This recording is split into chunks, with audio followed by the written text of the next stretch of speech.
জুলাই বিপ্লবকে যদি আমরা অস্বীকার করি, অমান্য করি, তাহলে বাংলাদেশের সরকার হলো আওয়ামী লীগ। কিন্তু কথা হলো জামাতও তো হেরে যাওয়া পার্টি দল হিসেবে, এনসিপি হেরে যাওয়া পার্টি, তারা দেখবেন ঠিকই একই ধরনের অভিযোগ করতেছে যে বিএনপির যারা যেখানে বিদ্রোহী প্রার্থী ছিল তাদেরকেও জামাত টাকা দিয়েছে। রাজনীতিতে এটি হলো মূল জিনিস, অ্যাটেনশন ড্র করা। সফল হইতে হলে আমাকে প্রতিকূলতাকে ডিঙ্গাইতে হবে।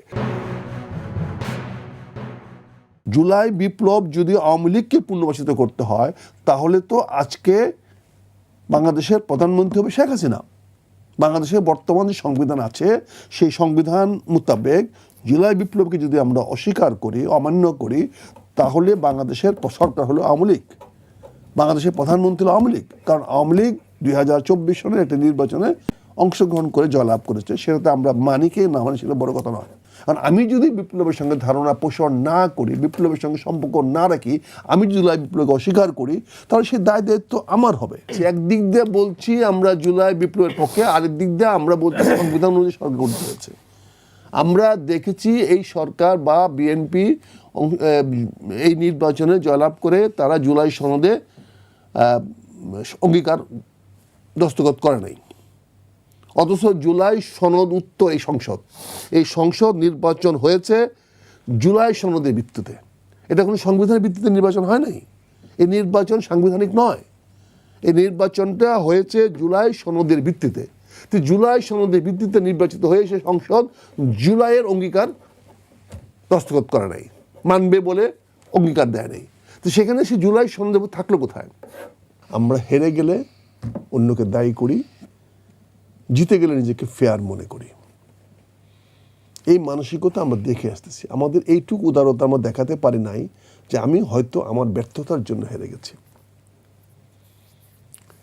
রাজনীতি, নির্বাচন, এগুলো ইঞ্জিনিয়ারিং ব্যাপার, এগুলো মেকানিজমের ব্যাপার, এগুলো টাকার ব্যাপার। টাকা ছাড়া গরিব মানুষদের নির্বাচন হয় না, রাজনীতি হয় না। এগুলা part, engineering, mechanism, money is the part of the politics. আমি পলিটিক্স করবো, তার আমার আয় থাকতে হবে। তো আমি যে একটা জনসভা করি, আমার সে আয়টা করতে আসে, আমার কি সেই ফান্ড আছে? কাজে মানি, এখানে মানি তিনভাবে ব্যবহার করা হয়। একটা মানি ব্যবহার করা হয় নিজের অর্গানাইজেশনকে চালানোর জন্য, আর নির্বাচন আসলে মানি ব্যবহার করা হয় প্রচার প্রচারণের জন্য, আর তৃতীয়ত নির্বাচনে কাঠামো তৈরি করার জন্য। এই তিনটার কোনটাতেই টাকা ব্যয় করা অপরাধ নয়। কিন্তু নির্বাচন কমিশনের তো একটা বিধি আছে, 25 লাখ টাকার মধ্যে তার কার্যক্রম শেষ করতে হবে। সেই 25 লাখ টাকার চেয়ে বেশি যদি কেউ করে থাকে, সেটাকে ধরার দায়িত্ব নির্বাচন কমিশনের, অভিযোগকারীর না। অভিযোগ তো দেওয়া যেতে পারে। অভিযোগকারীর অভিযোগ দেন, অভিযোগ আপনি দেন, মামলা করেন, প্রমাণ সহ দেন। এটা যদি কেউ 25 লক্ষ টাকার বেশি অর্থ ব্যয় করে থাকে, সেটা তার দায়িত্ব। সে অভিযোগকে আমি আমলে নিচ্ছি না, কারণ এটা একজন হেরে যাওয়া পার্টি করতেই পারে। যিনি হেরে যাবেন তার মনের দুঃখ কষ্টে নিয়ে অভিযোগ করতেই পারেন। তার মানে আমি একটু যদি আপনাকে সহযোগিতা করি 30 সেকেন্ড সময় দিলে, বলেন, please। সেটা হলো, ঠিক আছে আমি হেরে গিয়েছি, আমি তো নির্বাচন মেনেও নিয়েছি, তাই না? কারণ সামগ্রিক বাস্তবতায় বিএনপি ক্ষমতায় এসেছে। ঠিক আমারটা যেটা বললেন হেরে যাওয়া পার্টি, তাই না? আমি তো অভিযোগ করতেই পারি। কিন্তু কথা হলো জামাতও তো হেরে যাওয়া পার্টি দল হিসেবে, এনসিপি হেরে যাওয়া পার্টি, তারা দেখবেন ঠিকই একই ধরনের অভিযোগ করতেছে।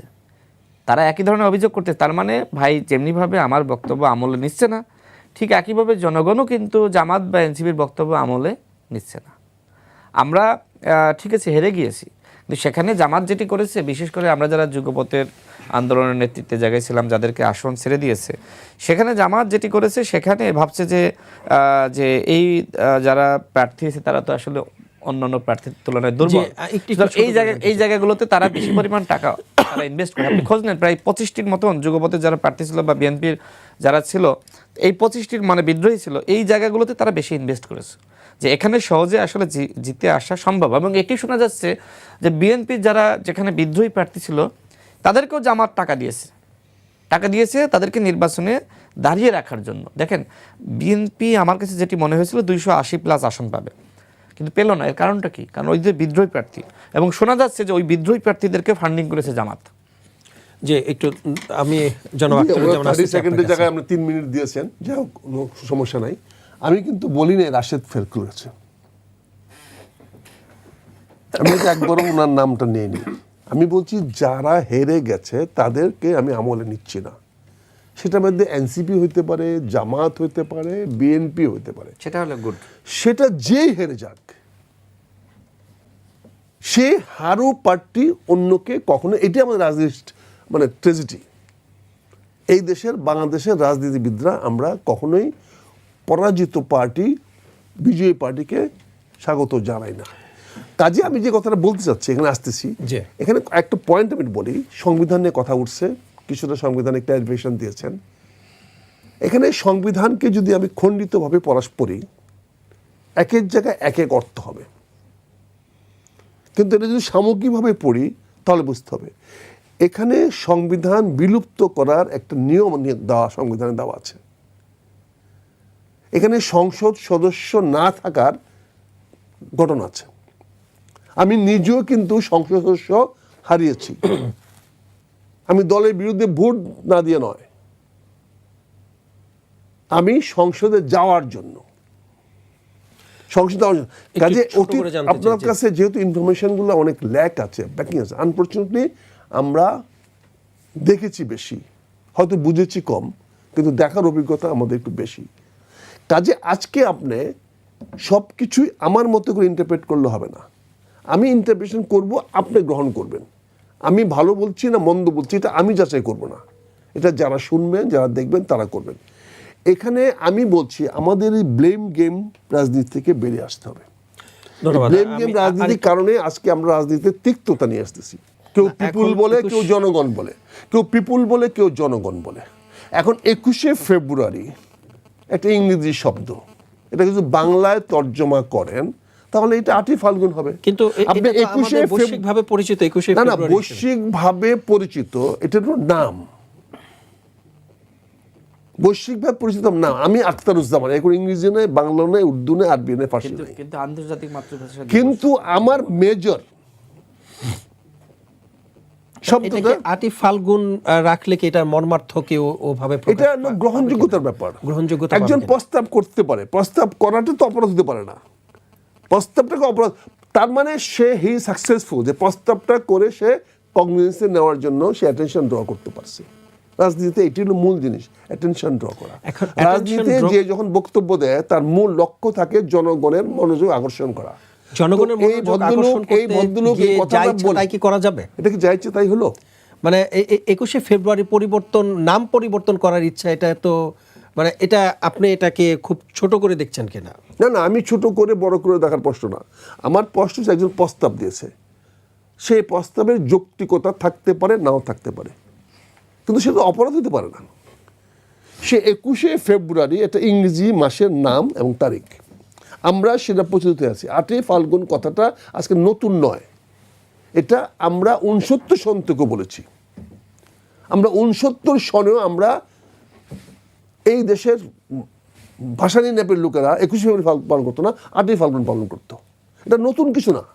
এটা 69-এ যখন আমরা প্রথম এই ঢাকা শহরে ওই শহীদ মিনার বানিয়েছি, চুরি করে ইট এনে, ব্রিকফিল্ড থেকে ইট এনে, তখন বানাতে পারতাম না, পাকিস্তানিরা শহীদ মিনার বানাতে দিত না, কিন্তু আমরা তো ইট করে, এই যে রায়বাজার হাই স্কুলে যান, আমরা স্কুলে পড়তাম, সেই শহীদ মিনার আমরা বানিয়েছি। সেই শহীদ মিনার বানিয়েছি আমরা ওই রায়বাজারের পাশেই ছিল ব্রিকফিল্ড, যেখানে আমার বৌদ্ধভূমি তৈরি করা হয়েছে, ওগুলো সব ব্রিকফিল্ড ছিল। ওখান থেকে রাতে গিয়ে আমরা ইট চাই আইনা নিজেরা মাথায় করে নিয়ে এসে ইট আইনা সেই 21শে মিনার বানিয়েছি রাতের অন্ধকারে। তো কাজী ওই বাস্তবতা আর আজকে বাস্তবতা এক না। আজকে এই ভদ্রলোক এমপি হয়ে একটা সুযোগ পেয়েছে। এখন দেখেন, এই দেশের জনগণ একজন যুদ্ধাপরাধী সন্তানকে, তথাকথিত যুদ্ধাপরাধী সন্তানকে এমপি বানিয়েছে। কে বানিয়েছে? বাংলাদেশের জনগণ, যারা স্বাধীনতা যুদ্ধ করেছে। তার মানে কি সে তাকে যুদ্ধাপরাধী বিবেচনা করে নাই? সে তো তাকে যুদ্ধাপরাধী মনে করে, তার বাবা যুদ্ধাপরাধী মনে করে না। এটা তো জনগণের একটা নতুন আত্মোপলব্ধি। তো এইটাকে আপনি ইগনোর করতে পারেন, এটাকে চ্যালেঞ্জ করতে পারেন, আপ টু ইউ। কিন্তু পৃথিবীতে সেই টিকে থাকে যে প্রতিকূলকে সাঁতরায়া সামনে যেতে চায়, যে প্রতিকূলের সঙ্গে মোকাবেলা না করে, যে আমার মতো গড্ডলিকা প্রবাহে কখনো এদিকে কখনো ওইদিকে চলে যায়, সে সফল হতে পারে না। সফল হইতে হলে আমাকে প্রতিকূলতাকে ডিঙ্গাইতে হবে, প্রতিকূলার বিরুদ্ধে সংগ্রাম করতে হবে।